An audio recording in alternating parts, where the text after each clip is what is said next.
You are listening to the Horse Radio Network, part of the Equine Network family. Hi, I'm Jennifer Wood. And I'm Jennifer Connor. From Equestrian Businesswomen, and you're listening to Equestrian B2B, the podcast that brings together industry leaders, entrepreneurs, and equestrians for conversations about how they build and sustain a successful business. On today's show, we speak with Amanda Steege about how she started her boutique business and kept it successful, all while providing a great training and barn team atmosphere and maintaining her own personal and competition goals. Amanda Steege grew up riding and working at her parents' Red Acre Farm in Massachusetts. After her junior career and graduating high school, she took a year off and worked for U.S. Olympic team gold medalist Peter Wild before enrolling in Boston College. She graduated with a degree in psychology with a concentration in business. After working for her father, Amanda moved to New Jersey to start her own business, Ash Meadow Farm, in 2002. Ash Meadow Farm is a boutique business that caters to amateur riders, and Amanda splits her time now between New Jersey and Ocala, Florida, running the business with her partner and barn manager, Tim Delovich. Amanda has worked her way to being one of the best hunter riders in the country, winning championships at every major horse show. Between 2015 and 2019, she won more than $1.1 million in prize money. She has won the World Championship Hunter Rider Pro Challenge at Capital Challenge Horse Show twice and has been named WCHR Professional National Champion, won the $50,000 Hunter Pre-Finals at Hit Saugerties, the $50,000 WCHR Palm Beach Hunter Spectacular at Winter Equestrian Festival, and more. With Hunter superstar Lafitte Demus and other top horses, Amanda has also had top placings in the USHJA International Hunter Derby National Championships. Hi, Amanda. It's great to have you here today. We're excited to talk to you and learn more about, your journey and starting your business and everything since then. So thanks for coming today. Oh, yeah, no problem. I'm happy to be here. Great. So, if people don't know, you kind of grew up in the industry with parents who were trainers. Can you talk about, what it was like growing up in the industry and maybe what you learned from their business, good or bad, that has helped you shape yours? Yeah, sure. My parents own and operate a horse farm in Stowe, Massachusetts called Red Acre Farm. They're still there. It's about 30 miles northwest of Boston.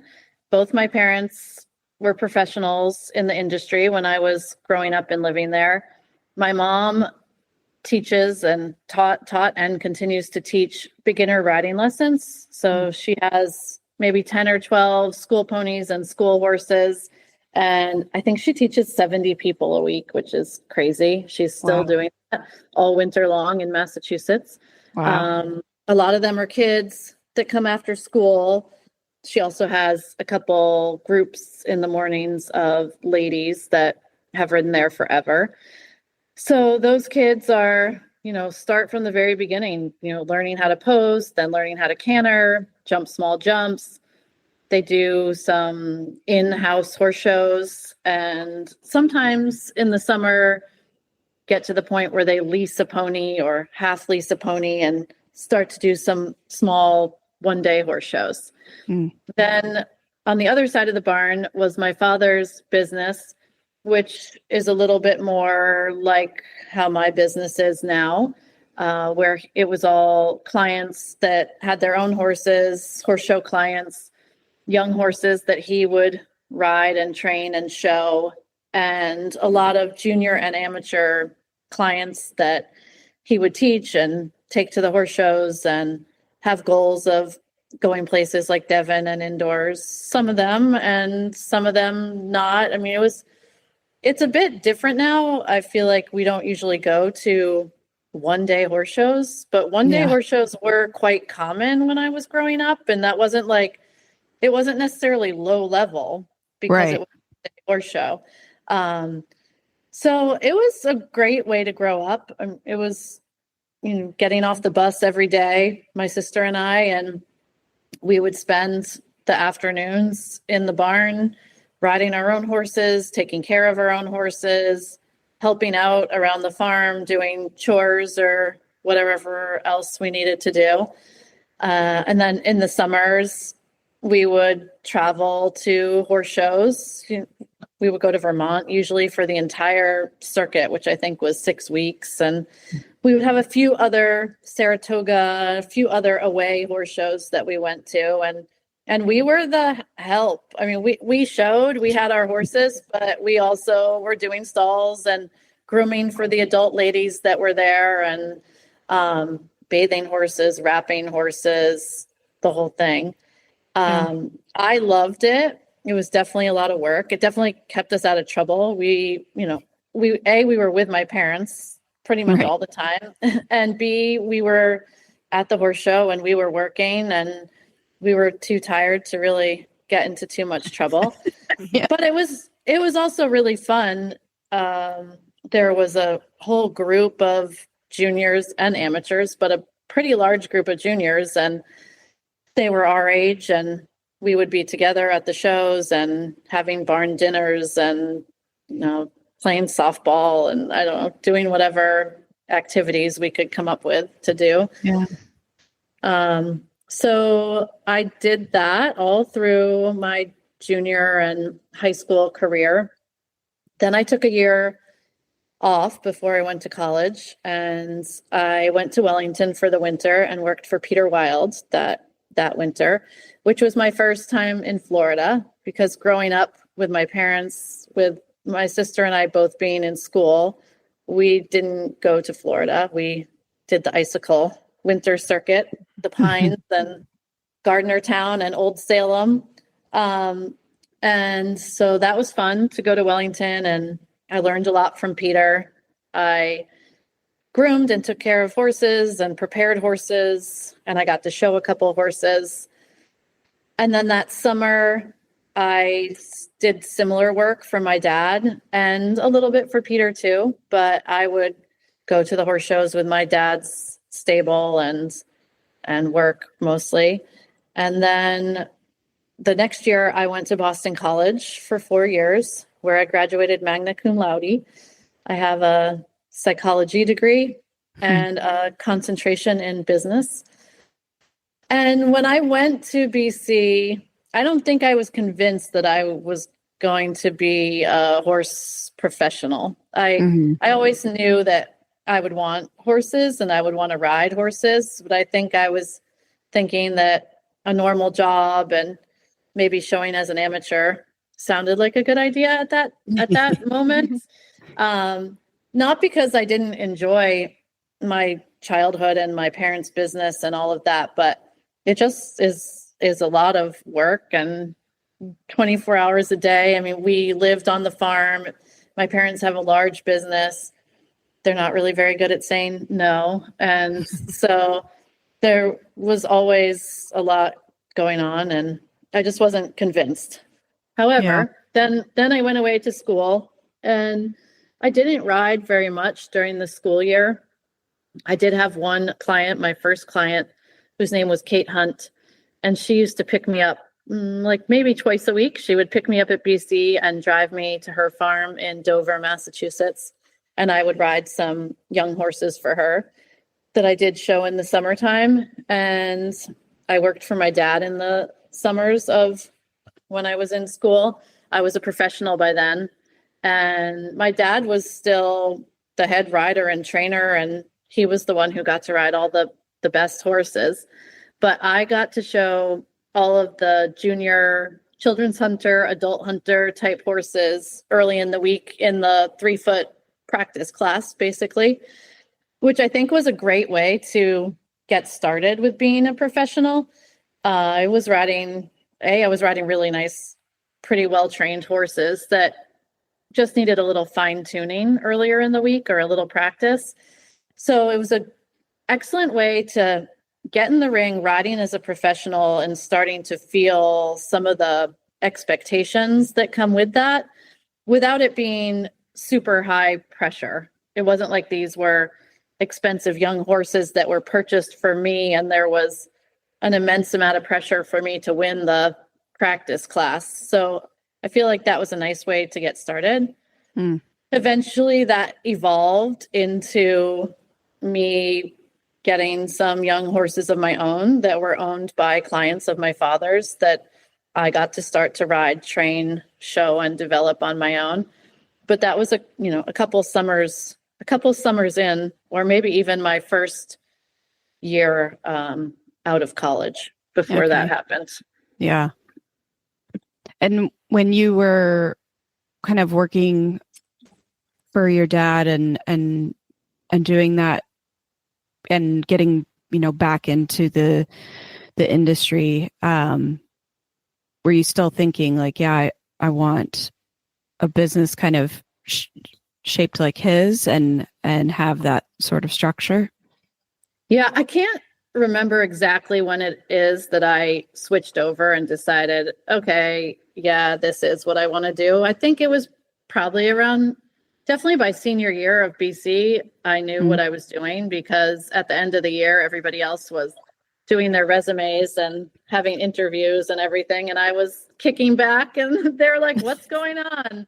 I was, well, I'm going to ride horses. They're like, are you kidding me? Like, you just graduated 13th in your class and we spent all this time in the library studying and you're going to ride horses.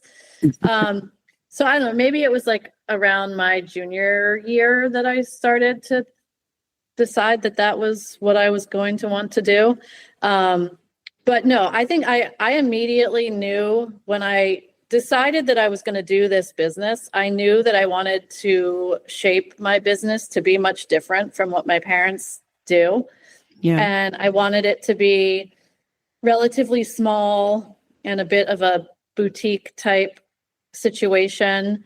I wanted it to be mostly about hunters. We do sometimes have a jumper here or there, but in deciding that I wanted it to be small and I wanted it to be mostly about hunters, I also decided that I wanted it to be about amateurs and not juniors. Not because I don't like juniors or that I don't like teaching juniors, but in an effort to keep it small and boutique-like, I thought it was important that everybody had similar goals and wishes and desires. And when you start adding in the juniors and having to qualify for Devon and indoors or Medal and McClay finals and all that, you have to go to a lot more horse shows and maybe some different horse shows than I wanted to go to. I wanted to be able to pick horse shows that I really like and not be at a horse show constantly. And I think when you're talking about the professional divisions and bringing along hunters, or even when you're talking about the amateur divisions, if you do fairly well at your sort of minimal schedule, you can still qualify for all of those shows that we talked about. So it just felt like it was going to be easier to not have to have assistant trainers and too many extra people if everybody was sort of on the same page. Yeah, that sounds really smart, I think. I mean, especially starting out when you don't know how much it's going to take, if you're going out on your own. And, some people I think just want more clients and they'll just take whoever comes in.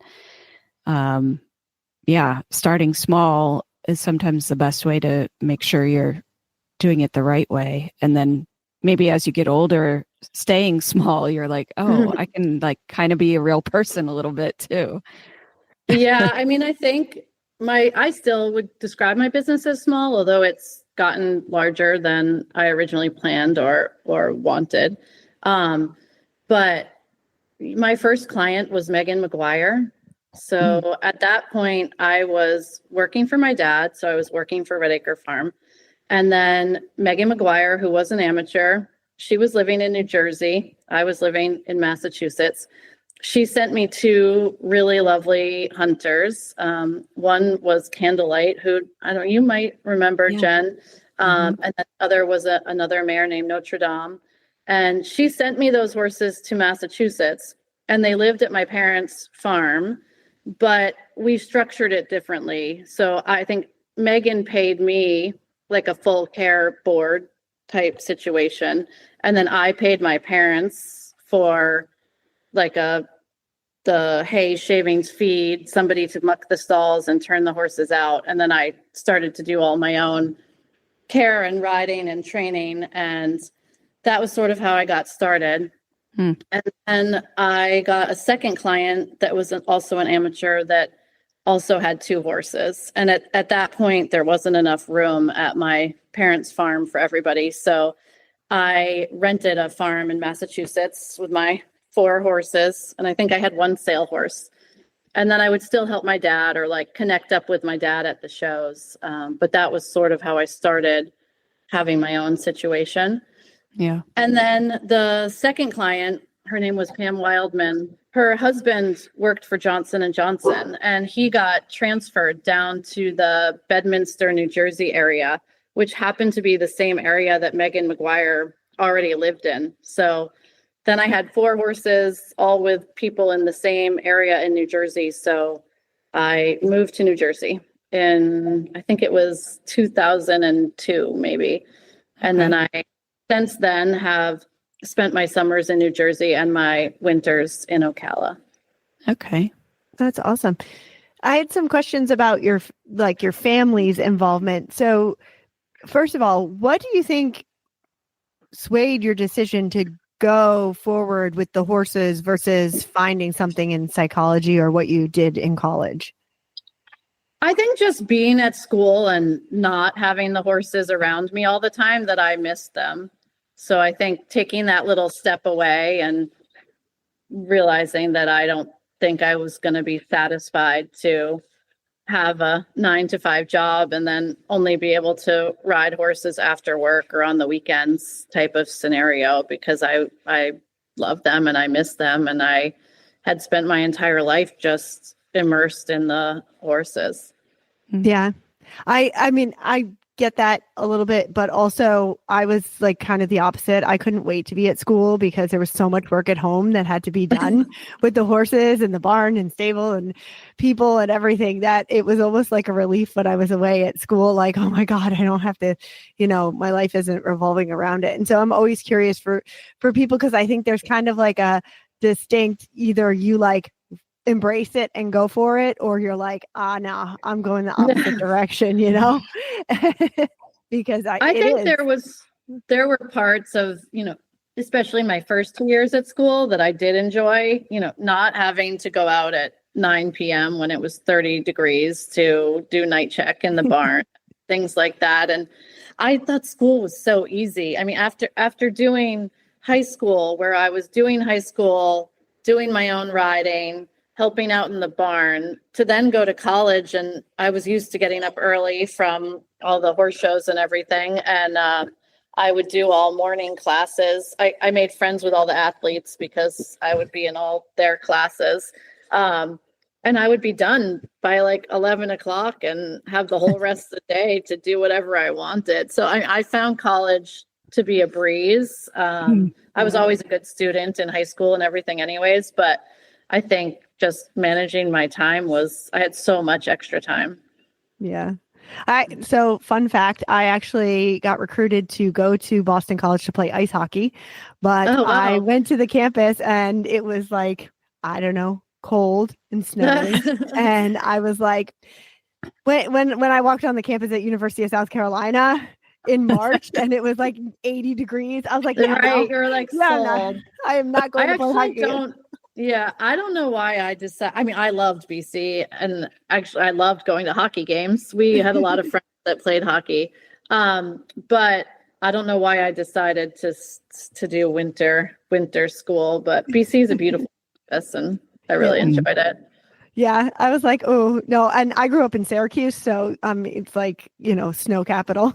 So I was like, I need to get the heck out of this weather. I understand, because I had a full scholarship to the University of Rochester, and they paid for me to go on a visit there. It was cold and raining and dreary, and I was like, I'm sorry, Mom and Dad, but I cannot do this. So yeah. My mom was like, when I said, oh no, I'm coming to South Carolina, she was like, oh, it's so far away. And I was like, yeah, exactly. Yeah. This is amazing. So then I was also, so close to home, but I never really went home. So yeah. might as well have been far away.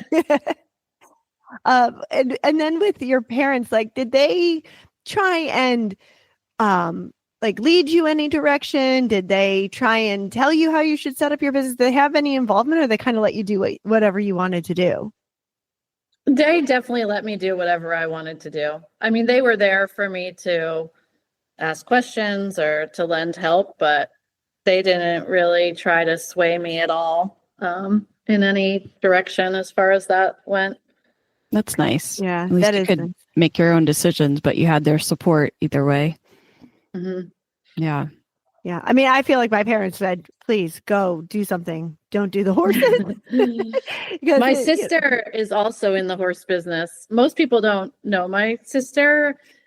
She rode and showed when we were kids, but maybe not quite as much as I did, but she did all the way up through the junior hunters. And now she lives in McIntosh, Florida, which is about 20 or 30 minutes from Ocala. It's sort of in between Ocala and Gainesville.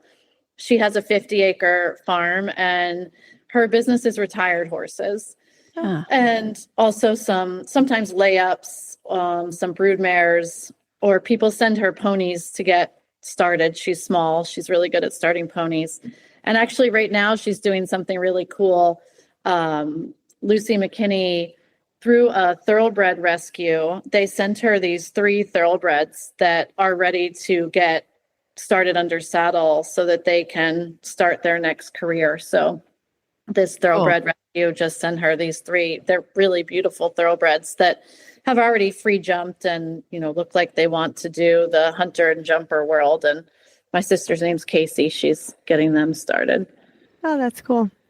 Awesome. I have 2 younger brothers, and one rides, and then the youngest one doesn't really. Like, he showed a little bit and rode when he was a kid, but he's not really into it. But everybody around the racetrack thinks they're the same person. Like, they don't realize they're 2 different.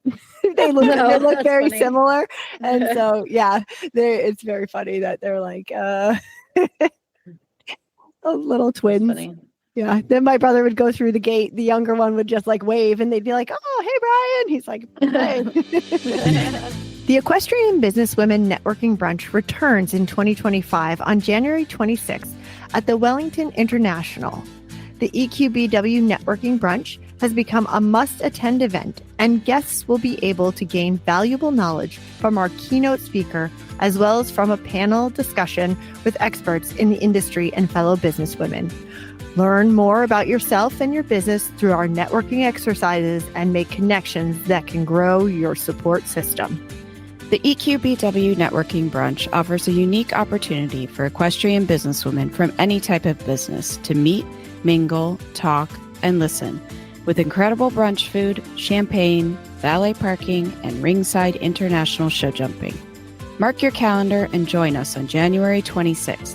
Buy your ticket today at eqbusinesswomen.com. So what were some of the things that you took into consideration when you were planning your business? Like, probably when you moved to New Jersey and decided, you were on your own there. Things I took into consideration. I mean, I think all the things that we talked about in the beginning, as far as like how I wanted to structure my business. And then I was really lucky when I first moved to New Jersey, because somehow I found this really great situation where I boarded my horses, my customers' horses, at this very nice stable in Bedminster, New Jersey.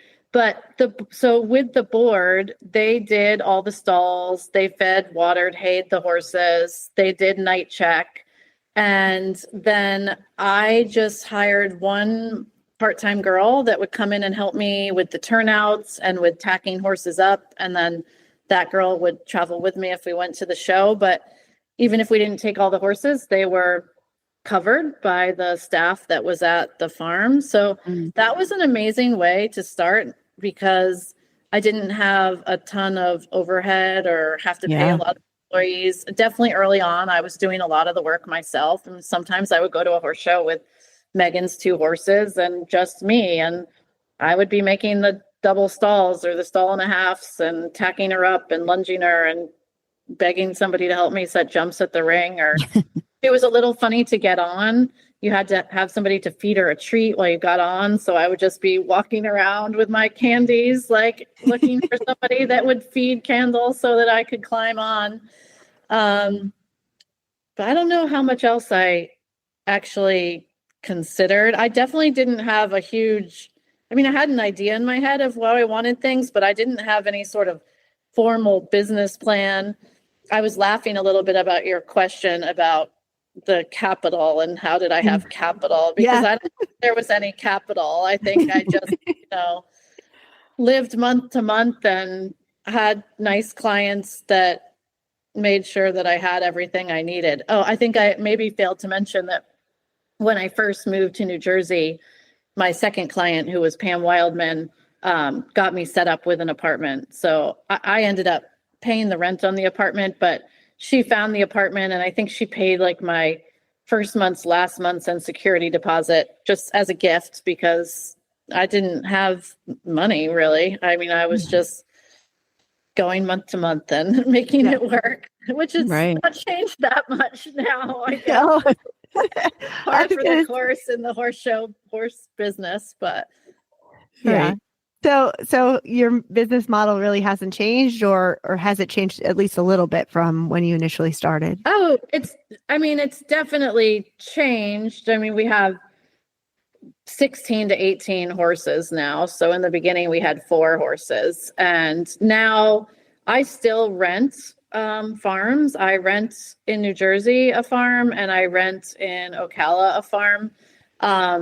But we're just renting the space, and then I have all my own staff, obviously buy all my own hay, shavings, and feed and equipment, and have my own employees that care for all the horses and prep the horses and help me ride the horses.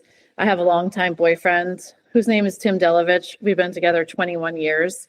So I also have his help to do all the extra things. But I would still say that we're very hands-on in the barn. When we're in New Jersey, Tim and I do night check every night unless we're out of town at a show. And, we're the first ones to the barn and the last ones to leave. And oftentimes still when we go to special events, like with Lafitte or with a small number of horses, it's just me and Tim and Lafitte and our dogs, and like a family affair.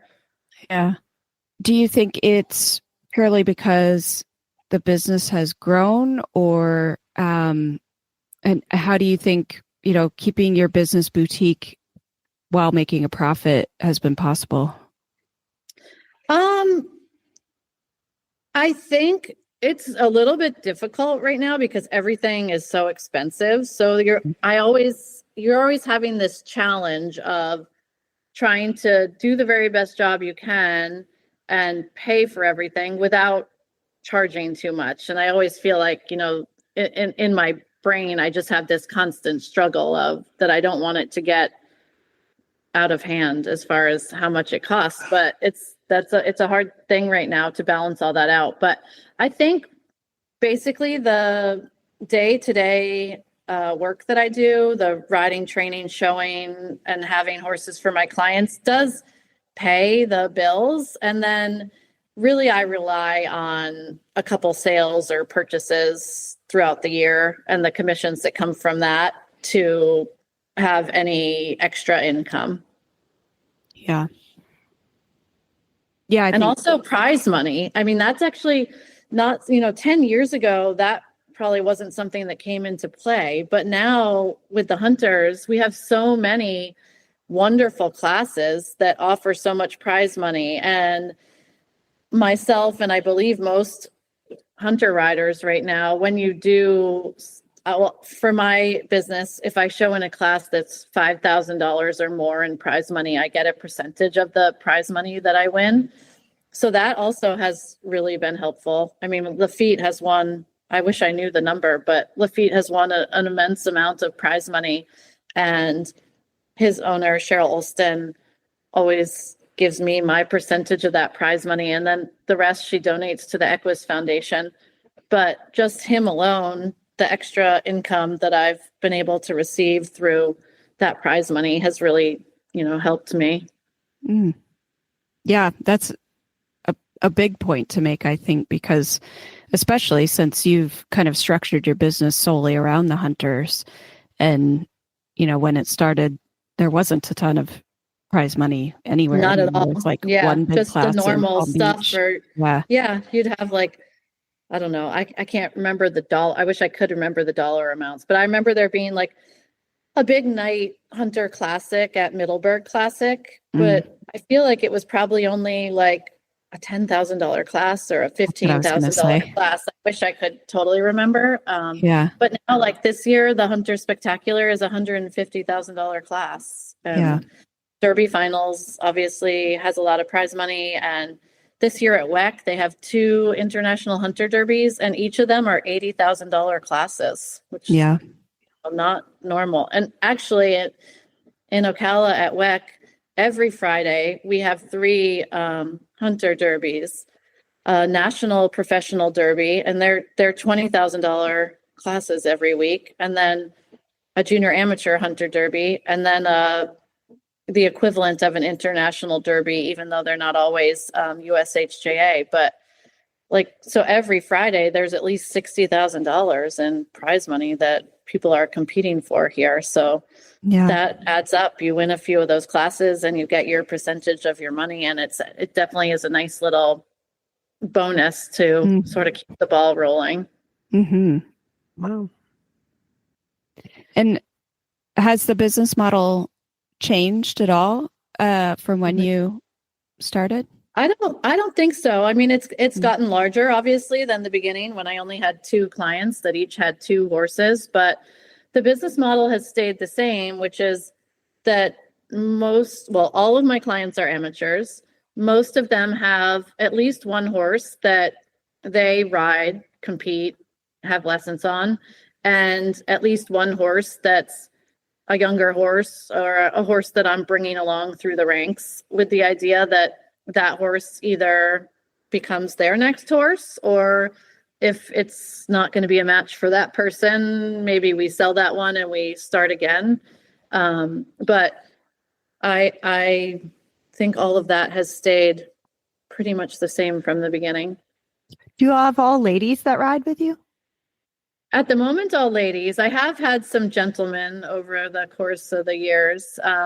Fred Root was a real character, and he was a gentleman that rode with me pretty early on. But yeah, at the moment, it's all ladies. I have great ladies, and I have one really hysterical lady named Jackie Maggiore. She says we're the sandals of the horse show. It's adults only, full service, and we keep the cocktails flowing. That's awesome. It sounds like my kind of place. Yeah. So when they come into your program, do they actually know that is it expected that they're going to have a young horse to bring along and you're going to bring that along for them, and then they have a showing horse?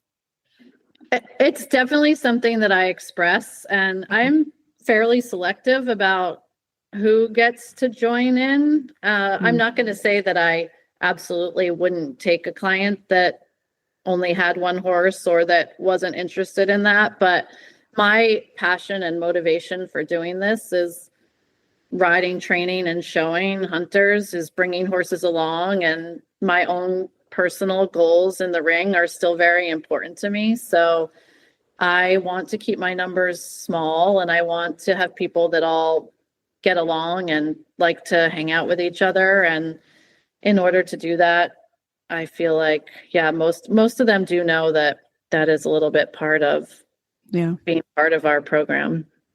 And that takes just open communication from the start, right? Mm-hmm. Right. Yeah. And I would also have to think that you probably have to turn some people away. So how have you been able to navigate that?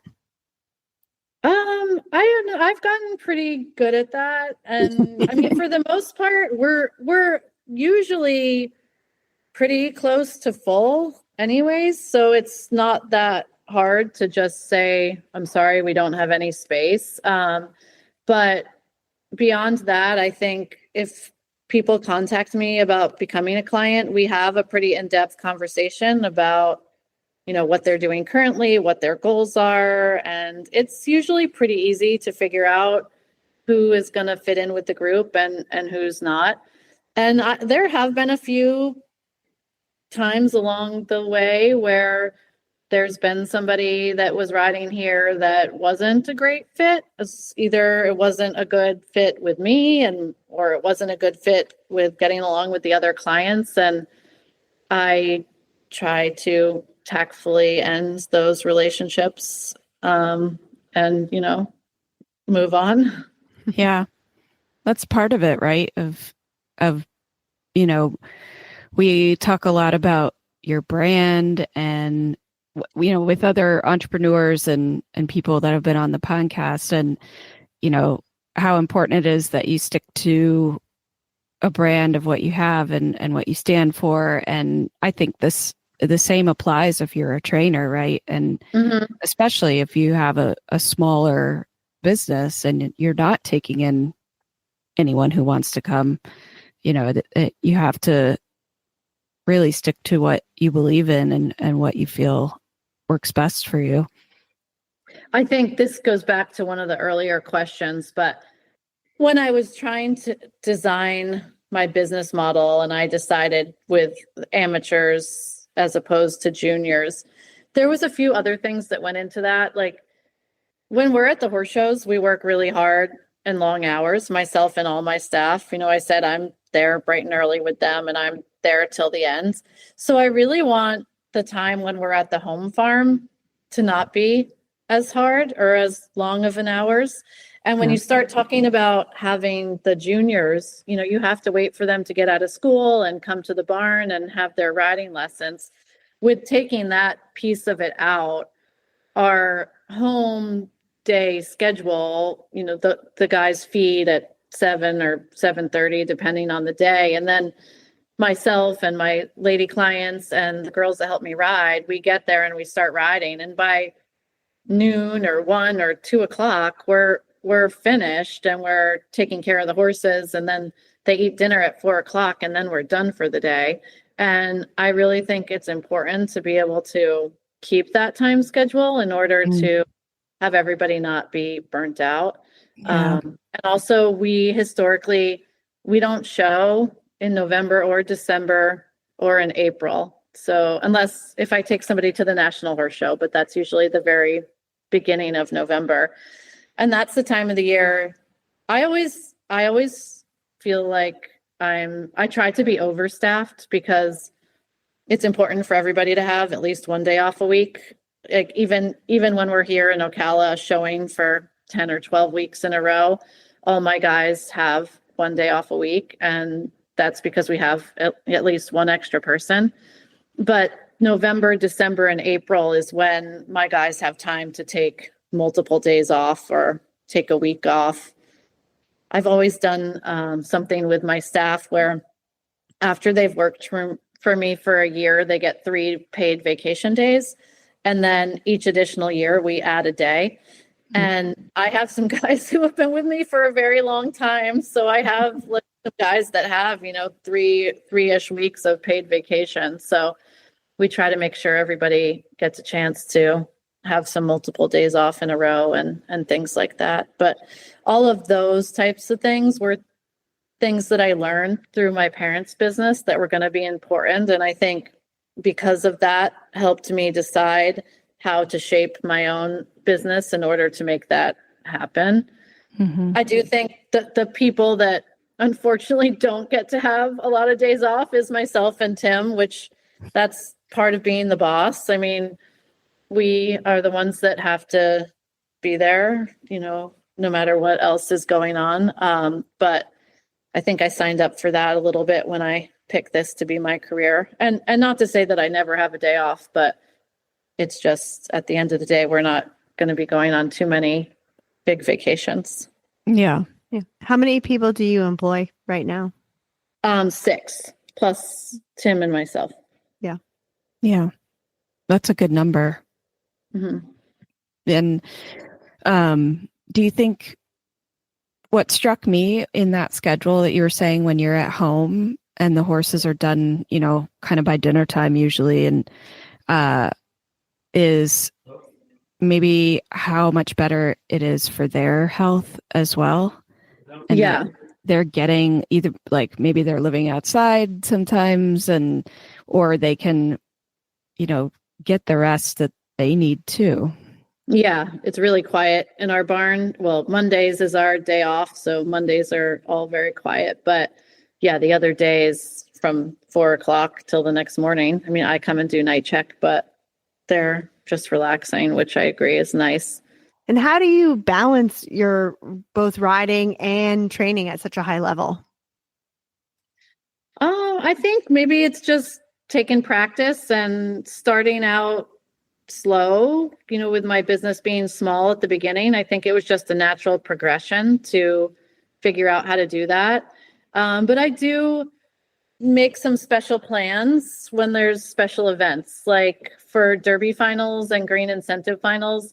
We only take the horses to Kentucky that week that are showing in those classes. We don't take a barn full of clients and ladies to show there, just because that's a big, important week for myself. And I want to be able to concentrate on that. And my ladies are all very supportive of that. A lot of them end up coming to Kentucky just to watch, or certainly they're cheering me on from home. And then the rest of the year, I mean, most of my showing happens on Wednesdays and Thursdays. So typically my ladies aren't really around those days, or if they are, they're just sort of in the periphery hacking horses or waiting to have a lesson when it fits into my schedule. So the only day that can get a little bit hectic for me is Fridays, because sometimes we have like the derbies happening on Fridays and all the ladies arriving to have their lesson to get ready to show on Saturday and Sunday. But I think I've chosen to surround myself with people that understand my goals as well as their own, and understand that I have things that I'm still trying to achieve. And they're very respectful of making sure that what they need to do that day fits in around what I have to do that day and doesn't interfere with my mental game of getting to the ring. And do you think your background at school with psychology has helped you at all in this part? Well, 100%. I mean, I use it all the time for my own performance anxiety and nerves. And I do a lot of visualizing and talking positive and trying to spin things around to have the right mental game happening in my head. And I've definitely tried to teach some of my amateur ladies some of those skills. So I think it's helped me a lot. And when you went into school, is it something that intrigued you? Like what made you want to do psychology? I don't think I knew when I first went to BC what my major was going to be. And then I think the first semester I took a psychology class that I really enjoyed. And then it sort of spun from there. And then it spun off into sports psychology specifically. So I don't remember thinking about all these things when I was a junior. I definitely was always somebody who got a little nervous when I showed and had some performance anxiety. But I don't think I went to BC specifically thinking that I was going to study that or try to come up with some skills for coping with that. I think that just happened along the way through that first psychology class. Yeah. I was just curious because I went into school for psychology when I went to South Carolina, but I was interested in it because of sports psychology. But I was a nervous wreck as a child to show. I mean, like would throw up and cry and not want to go in and then jump around and win a class and come out and then cry and throw up and go back in. Oh, no. Like I was a basket case. Like I can't believe my parents put up with that and like, or like, maybe made me to go in. I don't know. But anyway, and I did see a sports psychologist and like that made me that helped me so much that like I originally thought that's what I wanted to be, was to go into sports psychology. But I just thought it was interesting that that was something that you had gone into. And yeah, I think it helps a lot when you're continuing. Especially, when you're teaching and training. I think that is a huge asset to have.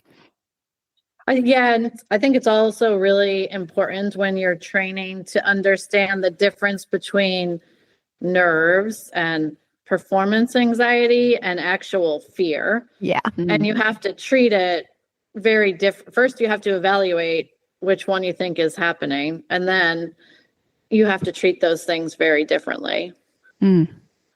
That's interesting. Yeah.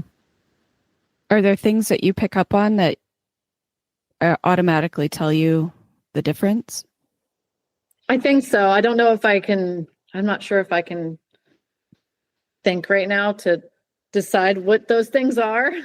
But yes, I think, through experience, you start to figure out what is just that they're wanting to do their best and not make a mistake type of nerves versus what is like actual fear that they think they're going to fall off. And especially when you're dealing with amateur ladies. I mean, I have all levels of amateur ladies. I have some 2'6" ladies that took this up later in life, and I have some 3'6" ladies that have been showing their whole life. So it's a little bit different. And I don't know. I think, you can push through a little bit the performance anxiety and those types of nerves. But if they're actually having actual fear that they think they can't do it or that they're going to fall off, or then you got to reevaluate a little bit what they're doing that very day, or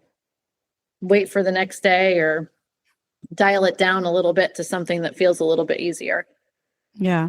And one of the questions that kind of came up in my mind as we were talking, because we've discussed it a lot with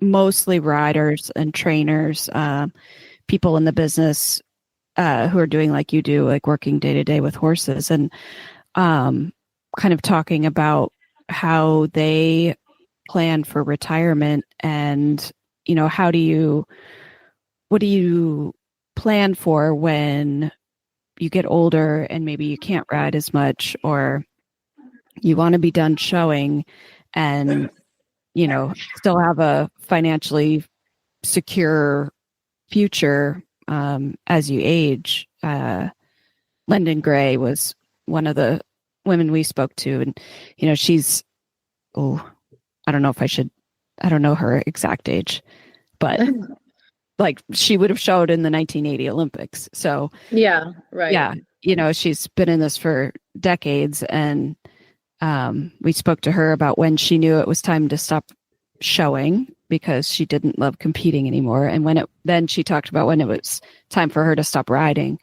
And that's kind of when she moved into a new phase of life. So it always interests me on, if people think about it, or, if they've made plans for it. I mean, I would say I'm 50-50 with that. I think I'm starting to think about it a little bit, but I'm not ready yet. But I'm starting nowhere near the age to have to, but yeah. Yeah. I'm starting to get my judge's license. So I think that's one way that I'll be able to continue on in the industry, even when I'm not riding myself. I think there's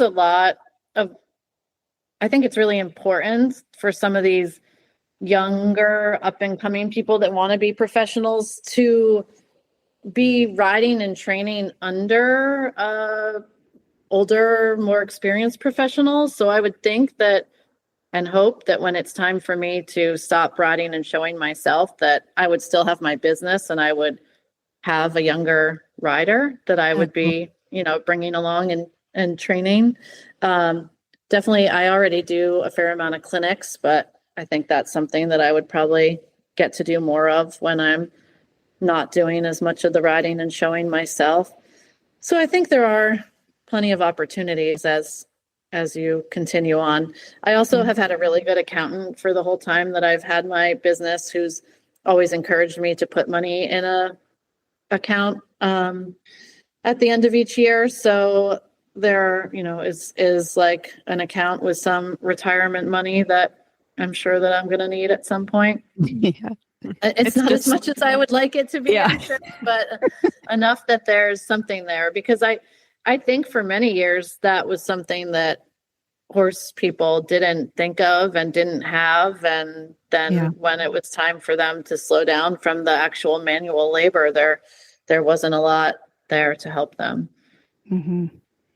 Yeah, I think that was one of the reasons we talked about it so much, is because we saw people in those situations, and we've talked to a lot of people either in accounting or finance or, business consulting, that said how important it is, because so many people didn't do it, or, always felt like they would get to it later. And then I don't know if you guys are familiar with Acorns. Do you know Acorns, the app?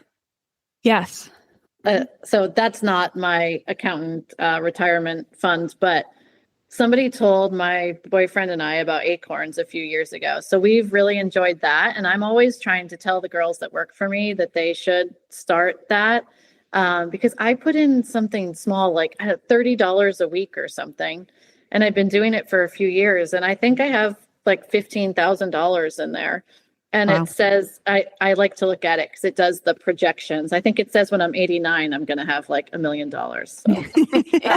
So I do try to do that, just putting a little money aside. That either, what I like about Acorns is there's not a lot of penalty to take the money out. So I think of it more as like a little like emergency fund, or, if something special comes up that I want to do that I don't have the money, I can use it.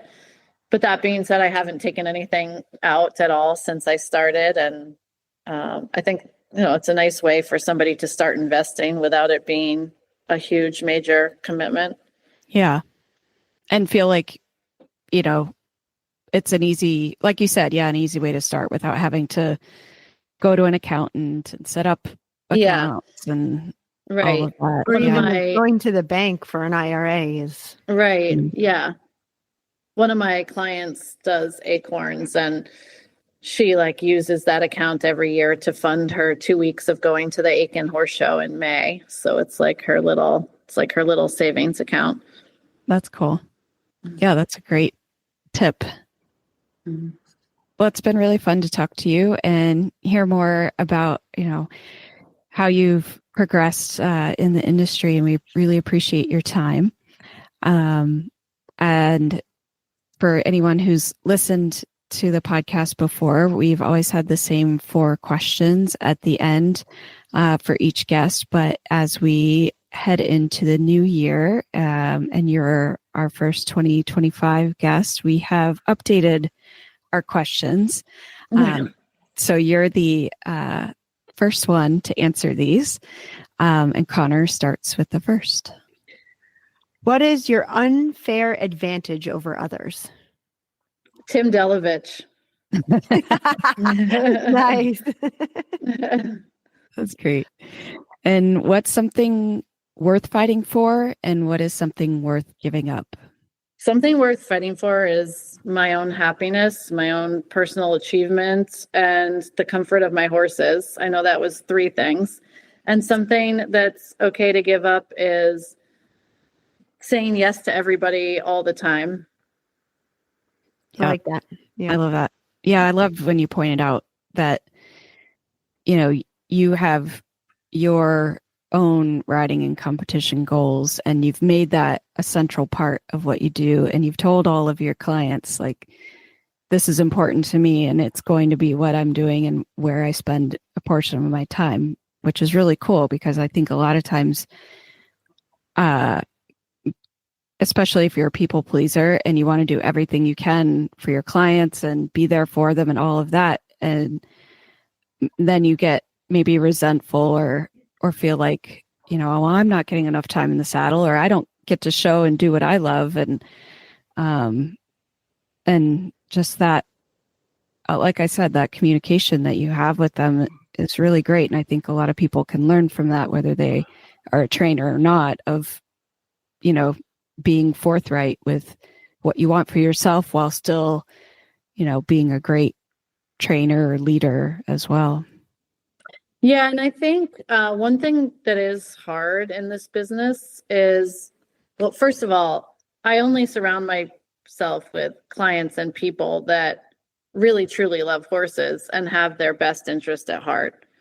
But even when you have the very best clients, there's times where you have to sit back and be a horsewoman and choose, am I going to do what's right for this horse and disappoint the client? Even if it's a great client and a client that wants the best for her horse, there's still like a level of disappointment that happens quite often when you're doing this. When you say, I'm sorry, Snoopy can't show today because of X, Y, and Z. So I think both Tim and I are really good about that and really good about representing the horse first, with a balance, obviously, of, understanding that the clients that are here are paying a lot of money and, have a lot of expectations. But so I think some of that is, like I said, making sure that you're surrounding yourself with the right people that are going to allow you to make the right decisions. But it is sometimes still hard. Like, I don't like to disappoint anybody, really. So yeah, I think it's important to fight for the horse and the horses and what's best for them, even though it's hard sometimes to say no or feel like you're letting the person down. Yeah. Yep. It's great. What's been your favorite age so far? I'm pretty happy right now. I'm almost 50, which sounds so old to me, but I feel physically the same as I, have for the last 10 or 20 years, but I feel just mentally a little calmer and a little more secure. And I oftentimes talk about that I wish I could have some of the horses that I had at the beginning of my career now. Like, I would love to show Candlelight again, not only because she was so amazing, but at the beginning of my career, I only had her. So I would be at Devon. I showed her in the regular workings, which is the high performance now. And I would just be sitting there in the stands all day, watching Scott go around 5 million times. And then, finally it was my turn and the jumps were enormous. And I had this one shot to go in there and she did great. We did great. I won a lot of classes on her, but I oftentimes think how fun it would be to show her now, where I have some more horses to warm up on a little bit too. And I'm just a little bit more experienced and things like that. So I don't know. I would say I'm pretty happy with this age. I don't know if I'll say the same thing when I get to 60, but for the moment, this one feels pretty good. Great. And who would you recommend as a guest for this podcast? Hope Glenn. Yeah. Okay. Hope is, I think, a really good business person as well as a really good horse person, and has a really good, probably better than me, work-life balance. And she's sort of carved out a niche for herself where she does a lot of consignment horses and not as many like customers and like full-time horses. And then also does a lot of judging, a lot of clinics.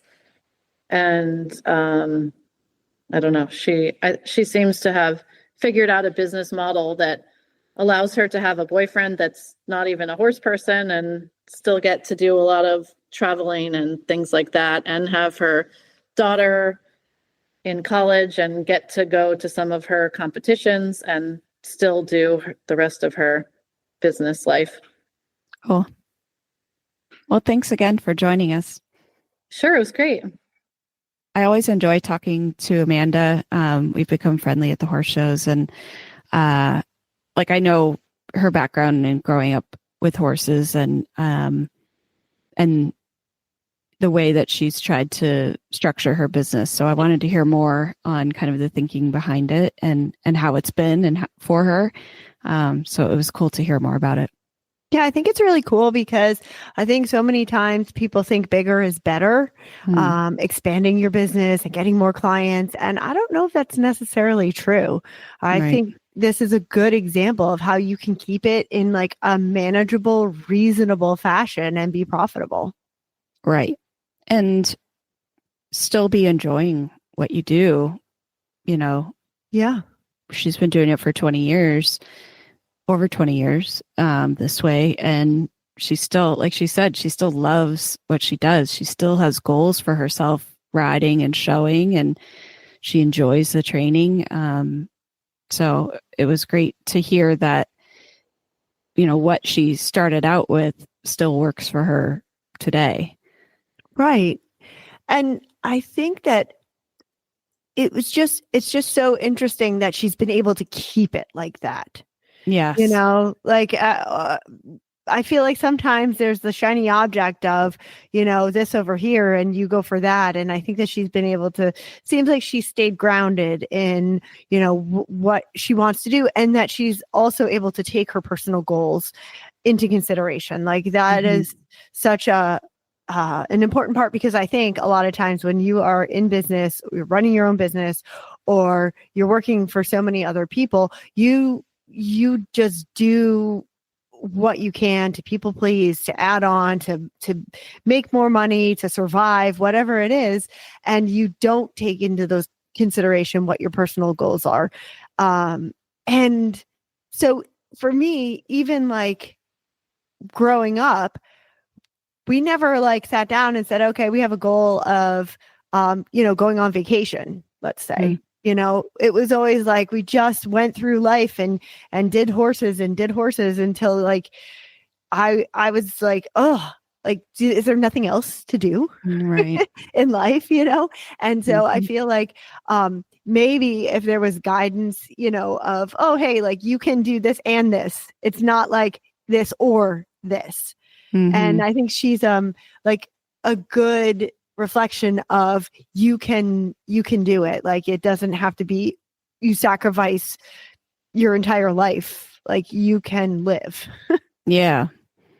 And I can tell, you know, from the way she talks about it, and I loved how she said a few times, like, I surround myself with people who understand and support how I want to run my business, essentially, and who understand what I want to do with my riding and my competing, and who all kind of buy into the feeling that she wants to have, the atmosphere that she wants to have in her business. And vibe, Jen, the vibe. But, you know, I think we've talked a lot about that with people who set those expectations with their employees. Yes. But I think it's really interesting for her to set those expectations with her clients. Yeah. And that's really cool.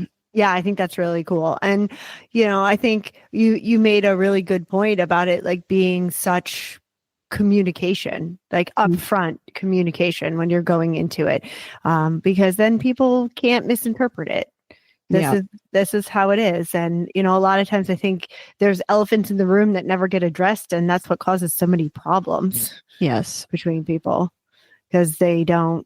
I also thought it was interesting. I like how she, you know, does that kind of incentive program for her employees. We just recently talked about that, where, you know, like for every year they're there, they get more days off. And that does keep people, you know, happy and wanting to keep that longevity with people. So with employers. Yep. I like that. And So that she's conscious. Yeah, she's conscious, totally conscious of not burning them out either. Right. Yes.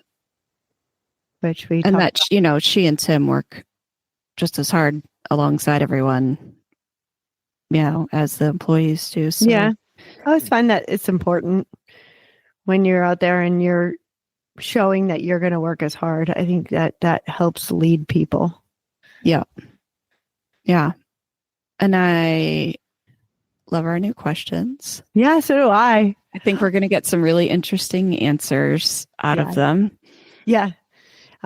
was really excited when we started talking about doing that, and then coming up with them. So the first one about the unfair advantage, that's a Tim Ferriss question that I heard. So we shout out. Yep, shout out to Tim Ferriss because we know you're listening. We wish you were listening. And hey, I'm going to Podfest, so I'm pretty excited about that. So I'm excited for you. Yeah, we'll see what comes out of that and see if I come up with any new, interesting, goofy ideas for our. I'm sure you will. Pod. I'm sure I will. I'm already you come up with them every day, and you don't go to Podfest. It's true.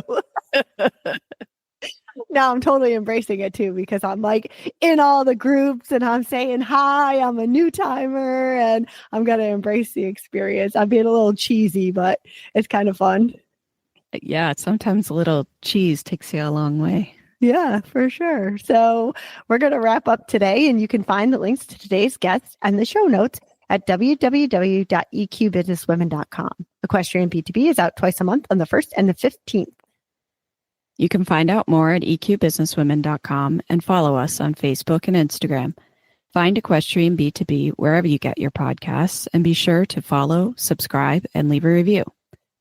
You can have all 20 plus shows of the Horse Radio Network with you wherever you go with their free app for iPhone and Android. Go to your app store and search Horse Radio Network. Now go make your personal goals clear.